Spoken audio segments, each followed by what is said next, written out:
السلام عليكم من فاطمة محمد سمينار كاملة سر فوتو أكوستيك إيميجينغا أو table of content introduction ليرة داباسي أويكين كوينة قرتني فوتو أكوستيك تكنيكة وينة قرتني بزيشكي تيكالا واتهم روناكي وهم دنجيش بكارديني شابولا روناكي كان بكاردينيتن لو هانداني شانا كان وشابولا دنجي كانش بكاردينيتن لو دیاری کردن و لێکدانەوەی سیگناڵەکان و لە ئەنجامدا وێنەیەکی ورد و ڕوونمان لۆ دروست ئەکاتن. مێژوەکەی ئەگەڕێتەوە لە ساڵی 1680 لەلایەن ئەلێکساندەر گراهام بێل، بەڵام ئەو کاتە پەرەی پێنەدرایە تا کۆتایی سەدەی 20 و سەرەتای سەدەی 21 و لەگەڵ پێشکەوتنی تەکنەلۆژیا و لەیزەر و دۆزینەوەی ئەلتراساوند ویان کردێ کە پەرەش بدرێتن بە فۆتۆ ئۆکستیک ئیمەیجینگ و لە بواری بە پزیشکیدا بەکار بهێنرێتن. پرینسپڵەکەی کار ئەکاتن بە بەکارهێنانی درێژە شەپۆڵە کورتەکان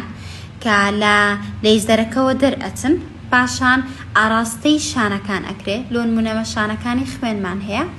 کە هیمۆگلۆبینی تێدا، هیمۆگلۆبینەکە ئەو تیشکانە وەرئەگریتن کە وەریگرت وەی لێ دێتن بە خێرایی گەرم دابێتن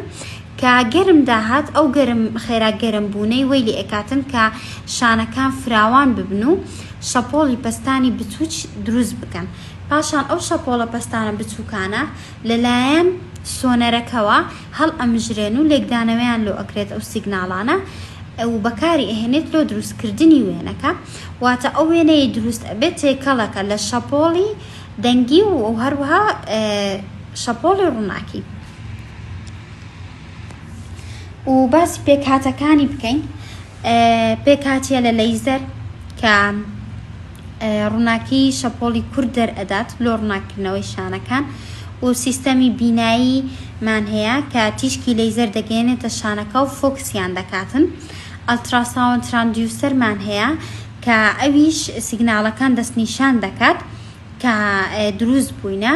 و سیستەمی وەرگرتنی زانیاری کە هەڵدەستێ بە گۆڕینی سیگناڵەکان، و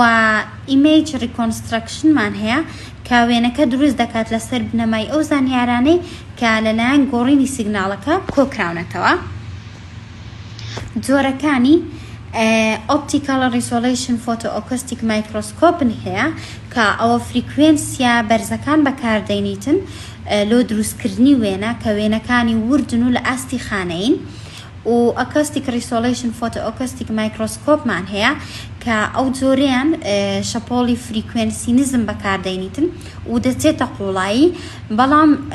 وەیلی ئەکاتن کە ڕوونی وێنەکە کەمتر بێتەوە. و فۆتۆ ئۆکستیک تۆمۆگرافین هەیە کە مەودای بینینی فراوانتر بەکاردێنیتن لۆ دروستکردنی وێنەی سێڕەهەندی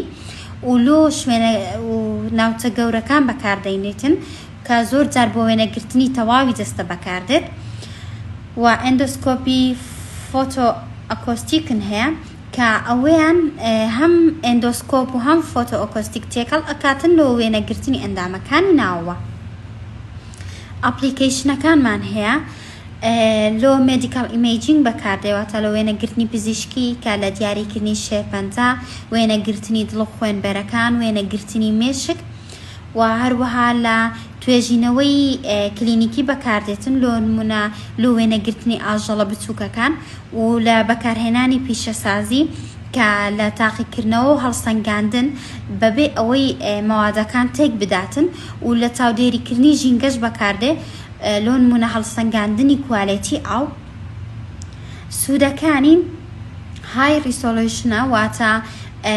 وێنەکە زۆر ڕوونە و وێنەی زۆر وردن لۆ دروست ئەکاتن کە پێکاتە بچووکەکان بە وردی ببینین،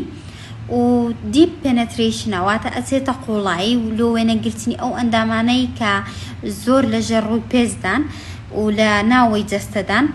و هەستیاری بەرزە، واتە ئەوەش وە ئەکاتن گۆڕانکاری یان سیگناڵە زۆر بچووکەکانیش دەستنیشان بکات و لێچیان بداتەوە. و هەروەها نەن ئایۆنایزیشن ڕادیشنە، واتە ئەو تیشکانەی کە لەیوە دەرئەچن سەلامەتن و زیان بە DNA ناگەێنن، و توانای خانە ئەوەی هەیە کە توانای ئامانجکردنی خانەکانی هەیە ئەوە شوێی لە ئەکاتن ئەو مادانە هەڵبسەنگێنین کە لەکوێوە هاتوون. ئەگەر بێت و باسی زیانەکانی بکەین یەکەمیان ئامێرێکی ئالۆزە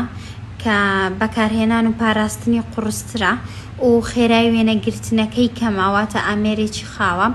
و بەردەستبوونی سنووردارە بە شێوێکی بەرفراوان بەردەست نییە تەنها لە هەندێک شوێن و ناوەندی توێژینەوە نەبێت و شتی دەستکرد لۆ نمونە لە کاتی وێنەگرتنەکە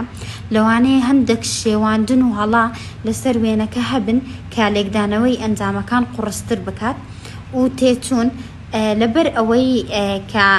تێچوونی ئامێرەکە زۆرە ئەوە شوێی کردیە کە بەردەستبوونی کەمتر بێتن. ئەوەش ڕفرەنسەکان.